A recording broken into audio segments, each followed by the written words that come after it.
एक होती है कथनी और एक होती है करनी। हमारे देश में नेताओं के प्रति लोग इस बात को लेकर आश्वस्त हो चुके हैं कि राजनीतिक लोग कहते कुछ और हैं और करते कुछ और हैं। खासकर अमृतकाल में ऐसा उच्च स्तर पर हुआ है। हर नेता के बारे में ऐसा नहीं कहा जा सकता कि वो जानबूझकर झूठ बोलते हैं, मगर बहुतायत में संख्या ऐसी ही है। अपने आप में ये चिंता का विषय है, मगर समझने वाली बात यह है कि ऐसा लग रहा है हमारे देश के मिलाड लोग भी चाहते हैं कि जनता उन्हें भी इसी नज़र से देखे कि ये लोग तो बोलते कुछ और हैं, करते कुछ और हैं। यानी नेताओं का गुण जजों में भी आ गया है। कथनी और करनी में इतना बड़ा अंतर है, इतना बड़ा अंतर है कि आप कल्पना नहीं कर सकते। जी हाँ, हाल ही में एक कार्यक्रम में सुप्रीम कोर्ट के जस्टिस सूर्यकांत, जो कि भारत के होने वाले चीफ जस्टिस हैं, यानी हमारी पूरी न्यायपालिका के मुखिया होने वाले हैं, उन्होंने बहुत बड़ी बड़ी बातें कही। जजों को लेकर, वकीलों तक को खूब सारा ज्ञान दिया, बताया कि उन्हें क्या करना चाहिए, क्या नहीं करना चाहिए, रात को सोने से पहले क्या सोचना चाहिए, महंगे महंगे वकीलों को किस तरीके से जनता की सेवा करनी चाहिए। बहुत सारे हाईकोर्ट के जजों पर भी इन्होंने सवाल उठाया। यानी नैतिकता का इतना ज़्यादा ओवरडोज दे दिया कि हमसे रहा नहीं गया। और रहा इसलिए नहीं गया क्योंकि मुझे महात्मा गांधी की वो बात याद आ गई कि हम जो बदलाव लाना चाहते हैं, पहले हमें उसे अपने भीतर उतारना चाहिए। और वैसे भी आप तो जानते हैं, परिवार में बड़ा बेटा यदि सही रास्ते पर जाता है तो ज़्यादातर मामलों में छोटे वाले उसी का अनुसरण करते हैं और अच्छा काम करने लग जाते हैं। मगर यदि बड़े बेटे की कथनी और करनी में धरती आसमान का अंतर दिखे तो पक्का है कि छोटका वाला नेता बनेगा। इन बातों को ईमानदार नेता लोग बुरा न माने, अपने आसपास देखें तो उन्हें भी पता चल जाएगा कि हकीकत क्या है। तो जस्टिस सूर्यकांत की बातों को सुनकर हमने सोचा कि क्यों न हुजूर के कुछ कार्यों को याद करें। सुप्रीम कोर्ट में जज रहते हुए, खासकर जब से कॉलेजियम में शामिल हुए हैं तब से, आप तो जानते हैं कॉलेजियम में शामिल होने का मतलब है कि आप न्यायपालिका के बीज बो रहे हैं। आप फैसला करते हैं कि उसमें कैसे जज आएंगे। यानी आप जैसा बीज बोकर जाएंगे वैसी ही न्यायपालिका पाएंगे और वैसा ही न्याय पाएंगे। इधर भी नजर दौड़ाया जाएगा और कम से कम 1 दर्जन मुद्दे मैं आपको याद दिलाऊंगा जो स्पष्ट रूप से इस बात का संकेत देते हैं कि जस्टिस सूर्यकांत जो बोल रहे हैं, यानी जो कथनी है, और जो कर रहे हैं, यानी जो करनी है, उसमें बहुत बड़ा फर्क है। शुरुआत में ही एक बात स्पष्ट कर देना चाहता हूं, न्यायपालिका संबंधित किसी भी मामले पर या फिर हर एक वीडियो में हमारे द्वारा जो भी मुद्दे उठाए जाते हैं, उसका परम लक्ष्य एक ही होता है कि हमारे पुरखों ने जैसे भारत का सपना देखा था वैसा ही भारत बने। और मुझे लगता है कि जब तक हम अपने भीतर की समस्याओं पर बात नहीं करेंगे, हम उसका हल नहीं निकाल पाएंगे। मैं बार बार कहता हूं कि लोकतंत्र में नागरिकों के लिए न्यायपालिका आखिरी पड़ाव है। अगर वहां से निराशा मिले तो लोकतंत्र की आशाएं टूट जाती हैं, और यदि आशाएं टूट जाएं तो फिर लोकतंत्र नहीं रह जाता, फिर वो ठोक तंत्र बन जाता है, जिसकी लाठी उसकी भैंस। कुल मिलाकर सीधे शब्दों में कहें तो लोकतंत्र भरोसे का नाम होता है, और भरोसा बनता है कथनी और करनी में समानता लाने से,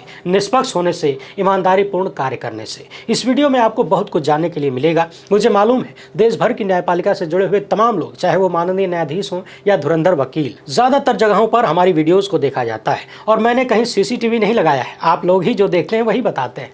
तो आप सभी से गुजारिश है कि वीडियो को ज्यादा से ज्यादा लोगों तक शेयर करें, क्योंकि ये मुद्दे शायद ही आपको कहीं और सुनने देखने को मिले।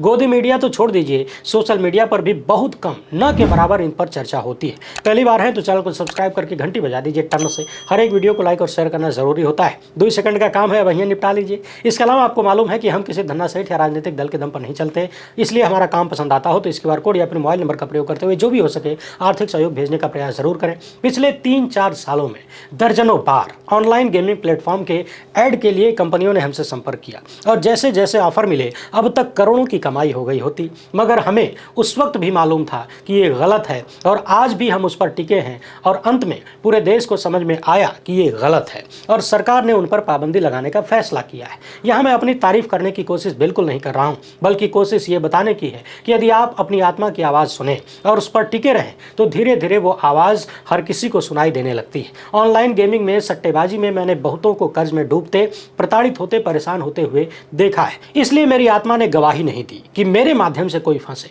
और जब सरकार संसद में ऐसा बिल लाने को मजबूर हुई तो भीतर से खुशी महसूस हुई कि मेरा फैसला सही था। न जाने कितने हजार मेरे ही देश की जनता शायद मेरी वजह से सट्टेबाजी में फंस जाती यदि मैंने व्यक्तिगत लाभ देखा होता। बहरहाल आते हैं जस्टिस सूर्यकांत पर। हाल ही में सुप्रीम कोर्ट बार एसोसिएशन द्वारा आयोजित एक कार्यक्रम में जस्टिस सूर्यकांत ने बहुत लंबा चौड़ा व्याख्यान दिया और बहुत अच्छी अच्छी बातें इन्होंने कही, जजों के लिए भी और वकीलों के लिए भी। अदालतों में जो ढेर सारे लंबित मामले हैं उनको निपटाने को लेकर, जनता को कानूनी सहायता देने को लेकर और मध्यस्थता जैसी चीज़ों को अपनाने की बात इन्होंने कही। साथ ही साथ ये भी कहा कि केवल समृद्ध लोगों का ही विशेषाधिकार नहीं है कि वही न्याय तक पहुँचे, यानी आम आदमी की पहुँच भी न्याय तक बनाना जरूरी है। ध्यान से सुनते जाइए। पहले जस्टिस सूर्यकांत जी की कथनी सुन लीजिए, इसके बाद करनी पर नजर दौड़ाएंगे। जस्टिस सूर्यकांत ने कहा कि हाईकोर्ट में कुछ जज तो बहुत अच्छा काम कर रहे हैं, मगर कुछ लोग ऐसे हैं जो अच्छा काम करने की क्षमता तो रखते हैं मगर उनका प्रदर्शन ठीक नहीं है, यानी काम कर सकते हैं करते नहीं है। उन्होंने कहा कि जजों को अपनी जिम्मेदारियों के बारे में दैनिक आत्मचिंतन करना चाहिए, यानी रात में जब तकिए पर सिर रखकर सोने जाएं तो सोचना चाहिए कि आज उनके ऊपर देश की जनता का कितना पैसा खर्च हुआ है और बदले में इन्होंने क्या दिया है, यानी कितना कर्ज उतार पाए हैं। जबरदस्त बात इन्होंने कही है, बहुत जबरदस्त। यदि हर रात सोने से पहले हर एक मुलाजिम जो जनता के पैसे से चलता है ऐसा सोचने लगे तो सच में वो भारत बन जाएगा जिसकी कल्पना गांधी, नेहरू, पटेल जैसो अन्य सेनानियों ने किया था। जस्टिस सूर्यकांत ने कहा कि अदालतों के संचालन का खर्च जनता उठाती है, इसलिए हमें उनके प्रति ईमानदार होना चाहिए और हर दिन का हिसाब करते हुए आत्मचिंतन करना चाहिए। जस्टिस सूर्यकांत ने यह भी कहा कि समृद्धि का विशेषाधिकार नहीं है न्याय पर, यानी ऐसा नहीं है कि जो पैसे वाले हैं, मजबूत लोग हैं, सोर्सफुल हैं, उन्हीं को न्याय मिले, बल्कि न्याय पर सबका अधिकार है। कई बार महंगी फीस, न्यायालय की जटिल प्रक्रियाएं और अदालत के डरावने माहौल के कारण आम नागरिक न्याय से वंचित रह जाते हैं। आगे इन्होंने और जबरदस्त बात कही। जस्टिस सूर्यकांत ने कहा कि हमने न्याय का मंदिर बनाया है, मगर जिनके लिए यह मंदिर बनाया है उन्हीं के लिए मंदिर के दरवाजे संकरे हो गए। न्याय का तराजू तब तक संतुलित नहीं रह सकता जब तक कि सबको बराबर की नजर से न देखा जाए। सुप्रीम कोर्ट में कुछ वरिष्ठ अधिवक्ताओं के दबाव को लेकर भी इन्होंने चिंता जाहिर की और यह भी कहा कि वरिष्ठ वकीलों को निःशुल्क कार्य भी करना चाहिए। महीने में कम से कम 2-3 ऐसे मामले लेने चाहिए जहां फीस न के बराबर हो। जस्टिस सूर्यकांत ने कहा कि कानूनी सहायता केवल दान नहीं है, ये लोकतंत्र के अस्तित्व के लिए महत्वपूर्ण ऑक्सीजन है। इसके अलावा उन्होंने मध्यस्थता की भी बात की, यानी जीत की बजाय समझ की तरफ आगे बढ़ना चाहिए, विजय की बजाय बातचीत पर फोकस करना चाहिए और नुकसान की बजाय उपचार को चुना जाना चाहिए। न्याय में देरी को लेकर भी इन्होंने कहा कि अगर न्याय में देरी होती है तो फिर ये पूरी प्रणाली अपना अर्थ खो देती है। और अंत में उन्होंने वकीलों और न्यायाधीशों दोनों को याद दिलाया कि न्याय व्यवहार में सुलभ होना चाहिए, कुछ लोगों का विशेषाधिकार बन के नहीं रहना चाहिए। और भी बहुत सारी बातें इन्होंने कही थी, मैंने सिर्फ उनकी बातों का सार आपके सामने प्रस्तुत किया है। अब होने वाले चीफ जस्टिस की बात करने से पहले आपको पूर्व चीफ जस्टिस डीवाई चंद्रचूड़ की बातों को जरा सा याद दिला देना चाहिए। अलग अलग कार्यक्रमों में चाहे सुनवाई के दौरान चंद्रचूड़ साहब बहुत बड़ी बड़ी बात किया करते थे, एकदम क्रांतिकारी बातें, मगर उनकी कथनी और करनी में जितना फर्क देखने को मिला वो ऐतिहासिक था। हालांकि उनसे ज्यादा बिछे हुए जज भी हमने देखा, रंजन गोगोई के रूप में, और भी बहुत सारे उदाहरण हैं, मगर ये लोग कम से कम बातों में हवा नहीं बनाते थे। इस काम में चंद्रचूड़ साहब टॉप पर नजर आते हैं और धीरे धीरे अदालतों का माहौल ऐसा बन गया कि जज का नाम सुनते ही लोग अनुमान लगा लेते हैं और न्यायपालिका के लोग ही अनुमान लगा लेते हैं कि फैसला क्या आने वाला है। पोस्ट रिटायरमेंट का लालच और अपनों को फंसाए जाने का डर, इन सब ने भरोसे को कमजोर किया। जजों का भरोसा खुद पर कम हुआ और उनके कार्यों ने जनता के भरोसे को कमजोर किया। नैतिकता की बड़ी बड़ी बातें करने वाले सीजेआई चंद्रचूड़ रिटायरमेंट के बाद कई महीनों तक सरकारी घर खाली नहीं करते हैं। चिट्ठी लिखी जाती है सुप्रीम कोर्ट द्वारा, तब जाके घर खाली करते हैं और फिर दोबारा कथित रूप से सरकारी बंगले में ही चले जाते हैं, यानी जनता की सेवा नहीं कर रहे, फिर भी रहेंगे जनता के पैसे के घर में। ये कौन सी नैतिकता है? आखिर ये कौन सी नैतिकता है कि रिटायरमेंट के बाद भी आप वीआईपी नंबर लेने के लिए सुप्रीम कोर्ट के रजिस्ट्रार से जुगाड़ लगाएं? बहरहाल, जहां तक बात जस्टिस सूर्यकांत की है तो याद करिए कि प्रोफेसर महमूदाबाद के मामले में इन्होंने क्या किया। ऐसी फेसबुक पोस्ट जो बेहद सामान्य थी, जो देशभक्ति से भरी हुई थी, उसे लेकर एक जांच कमेटी बनाई जाती है। प्रोफेसर महमूदाबाद कई दिनों तक जेल में रहते हैं, उनका पासपोर्ट वगैरह जब्त हो जाता है, बहुत सारी पाबंदियां लगा दी जाती हैं और ऐसी ऐसी बातें बोली जाती हैं कार्रवाई के दौरान जिन्हें सुनकर और फेसबुक पोस्ट को देखकर कोई अंदाजा नहीं लगा सकता कि ऐसी पोस्ट पर इस तरह से सुप्रीम कोर्ट में बैठे जज बोलेंगे। वहीं दूसरी तरफ मध्य प्रदेश के एक भाजपाई मंत्री जब कर्नल सोफिया कुरैशी को आतंकवादियों की बहन बुलाते हैं तो यही सुप्रीम कोर्ट उन्हें संरक्षण देता हुआ नजर आता है। हाईकोर्ट की कार्रवाइयों से कथित रूप से अच्छी अच्छी बातें लिखकर महमूदाबाद प्रताड़ित किए जाते हैं और सरेआम गलत बातें बोलकर भी भाजपा का मंत्री सीना तान कर घूमता है। पूरा सिस्टम उसके सामने बिछा हुआ नजर आता है। लोकतंत्र का जन्म चुनाव से होता है। निष्पक्ष चुनाव कराने की जिम्मेदारी चुनाव आयोग की है और सोचिए कि अगर चुनाव आयोग के बड़े बड़े अधिकारी ही सरकार द्वारा बनाए जाएंगे तो चुनाव कहां तक निष्पक्ष होगा। इसका प्रमाण राजीव कुमार ने भी दिया और झूठ बोलकर ज्ञानेश कुमार भी दे रहे हैं। ये वही अधिकारी हैं जिन्हें सरकार ने सुप्रीम कोर्ट के फैसले को पलट कर बनाया है और इन अधिकारियों ने आज देश के चुनाव आयोग को मिट्टी में मिला दिया है। हर तरफ सवाल है, इनके पास कोई जवाब नहीं, सरेआम झूठ बोलते हुए पकड़े जा रहे हैं। ये मामला जस्टिस सूर्यकांत के पास इसी साल की शुरुआत में पहुंचा था। हुजूर ने कहा कि होली के बाद इस पर सुनवाई करेंगे और अब तक होली आई नहीं। अब आप बताइए कि क्या ये न्याय में देरी नहीं है, और अगर न्याय में देरी है तो क्या ये अन्याय नहीं है? भला दुनिया के सबसे बड़े लोकतंत्र के लिए इससे ज्यादा महत्वपूर्ण कौन सा मामला हो सकता है?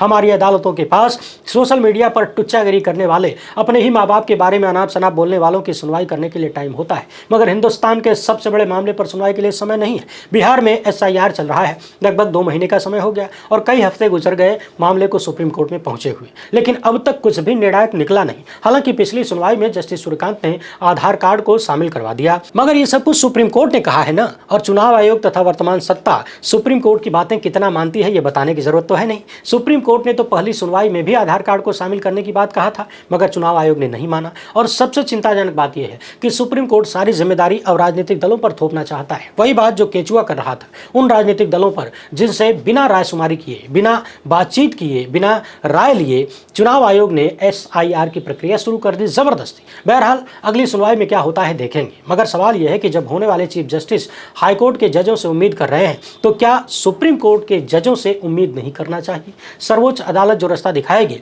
बाकी के लोग, बाकी की अदालतें उसी रास्ते पर तो जाएंगी। अभी हाल ही में सुप्रीम कोर्ट में जस्टिस दीपांकर दत्ता ने राहुल गांधी के सच्चे भारतीय होने पर सवाल उठा दिया। ऐसी ऐसी बकवास बातें उन्होंने कही जो सड़क छाप अंधभक्त कहते हैं, जिन्हें रत्ती भर का ज्ञान नहीं, व्हाट्सएप यूनिवर्सिटी पढ़ के ज्ञानी बने हैं। अब जस्टिस दीपांकर दत्ता ऐसे अज्ञानी तो है और हो नहीं सकते। जाहिर सी बात है, कोई प्रभाव है, अदृश्य प्रभाव। तो जब हाई कोर्ट के जज सुप्रीम कोर्ट के जजों पर ऐसा प्रभाव देखेंगे तो वो किस रास्ते पर जाएंगे? वैसे एक महत्वपूर्ण मामला और याद दिला दें, दुनिया के सबसे बड़े लोकतंत्र में पिछले 6.5 साल से डिप्टी स्पीकर का पद खाली है। पिछली पूरी लोकसभा निपट गई और डिप्टी स्पीकर नहीं मिला। मामला सुप्रीम कोर्ट तक पहुंचे भी कई महीने गुजर गए, अब तक कुछ भी नहीं हुआ। क्या हम उम्मीद करें कि जस्टिस सूर्यकांत इस मामले में कोई कदम उठाएंगे? क्या हम सुप्रीम कोर्ट से कुछ उम्मीद कर सकते हैं? आइए अब कुछ और महत्वपूर्ण बातें देख लीजिए जिनसे कथनी और करनी में और बड़ा अंतर दिखता है। हाल ही में हमने आपको बताया था कि मध्य प्रदेश में जिला जज राजेश कुमार गुप्ता को मध्य प्रदेश हाईकोर्ट में जज के रूप में पदोन्नति मिली। इसके कुछ ही घंटे बाद न्यायाधीश जज अदिति कुमार शर्मा ने अपने पद से इस्तीफा दे दिया,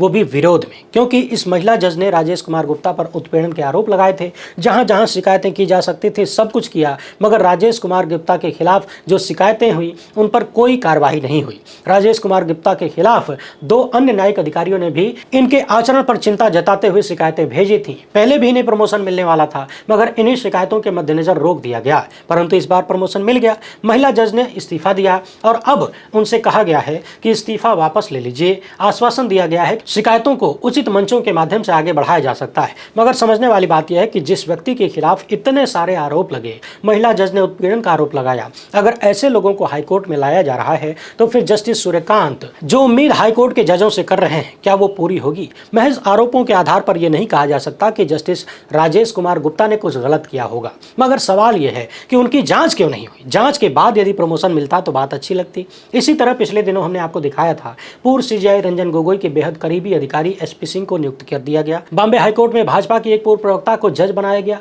तो ऐसे विवादित लोगों को जब आप हाईकोर्ट में बिठाएंगे जिन पर महिलाओं के उत्पीड़न के आरोप होंगे, एक विशेष विचारधारा से ग्रसित होने का आरोप होगा, जिन पर गलत आचरण के आरोप होंगे, तो भला कैसे आप उन्हें रात में सोचने पर मजबूर कर पाएंगे, आत्मचिंतन करने की सलाह दे पाएंगे, और कैसे आप इनसे ईमानदारीपूर्ण कार्यों की उम्मीद कर पाएंगे? जस्टिस सूर्यकांत के कॉलेजियम में आने के बाद आरोप लगते हैं कि बहुत सारी ऐसी नियुक्तियां हुई जिनकी IB रिपोर्ट्स एडवर्स थी, और कम से कम 15 जजों की नियुक्तियां कथित रूप से सिर्फ इसलिए रुकी हैं कि किसके कितने जज चुने जाएंगे। हमने आपको हाल ही में बताया था कि 3 ऐसे जजों का इंटरव्यू भी हुआ है जो पहले खराब रिपोर्ट के कारण छांटे जा चुके थे। सवाल है कि जो कुछ साल पहले गड़बड़ थे क्या आप सही हो गए? क्या उनकी रिपोर्ट बदल गई? और यदि वो गड़बड़ है तो फिर जस्टिस सूर्यकांत ये लेक्चर किसको दे रहे हैं? यदि आपको कार्यों में अच्छा परिणाम चाहिए तो अच्छे लोगों को बिठाना पड़ेगा, और अच्छे लोग जाति धर्म विचारधारा देखकर नहीं मिलते हैं। हाल ही में 2000 से ज़्यादा वकीलों ने पत्र लिखकर इस बात का खुलासा किया कि नियुक्तियों में भेदभाव हो रहा है,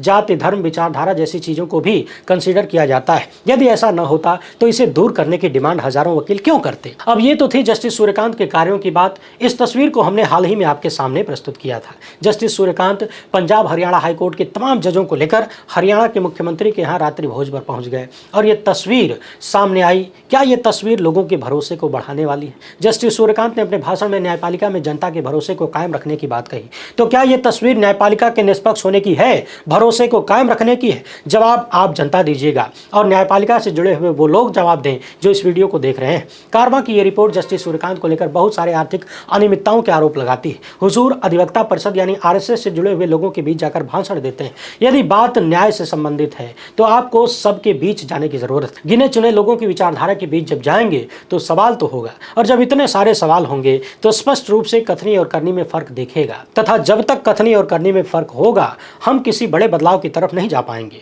क्योंकि हम दूसरों से वही बदलाव लाने की उम्मीद कर सकते हैं जो हम खुद कर पाते हो। उम्मीद है ये सारी बातें आपको समझ में आई होंगी। यदि सच में जस्टिस सूर्यकांत हाईकोर्ट के जजों से कुछ उम्मीद रखते हैं तो वहां अच्छे लोगों को बिठाना होगा, न्यायिक नियुक्तियों में जाति धर्म विचारधारा जैसी चीजों को किनारे करना होगा, अपना पराया छोड़कर काबिलियत को तरजीह देनी होगी, मेहनती लोगों को लाना होगा और लोकतंत्र के महत्व के मुद्दों को प्राथमिकता देनी होगी। ये नहीं कि किसी इलाहाबादिया के मामले पर धनाधन सुनवाई कर ली जाए और चुनाव आयुक्तों की नियुक्ति का मामला लटका रह जाए, SIR का मामला महीनों तक खींचा चला जाए। ये सब करके आप बातें तो अच्छी अच्छी कर सकते हैं, मगर उनका परिणाम देश के लिए ठीक नहीं होगा। उम्मीद है आपको ये वीडियो पसंद आई होगी। यदि ऐसा है तो ज़्यादा से ज़्यादा लोगों तक पहुंचाइए। पहली बार है तो चैनल को सब्सक्राइब करके घंटी बजाइए। फिलहाल इतना ही। हमसे जुड़ने के लिए बहुत बहुत धन्यवाद। जय हिंद।